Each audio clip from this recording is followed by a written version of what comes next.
Uşaqlar, deməli 50-ci sualda verilib ki, katetləri 6 və 8 olan düzbucaqlı üçbucağın ən böyük və ən kiçik hündürlüklər cəmini deyir tapın.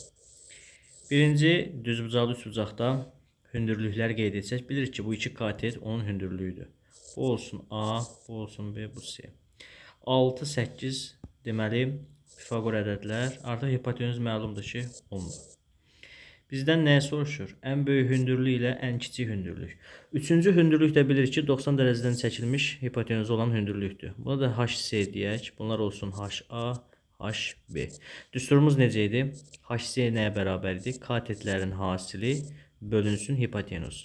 Bizdə katetlər var. 6 vurulsun 8 bölünsün 10. Bu eləyəcək neçə? 48 böl 10. Bu eləyəcək 4,8. Deməli, bizim hündürlüklərimiz hansılar oldu? 6, 8 və 4,8. Bizə deyir, ən böyük və ən kiçik hündürlüklərin cəmi.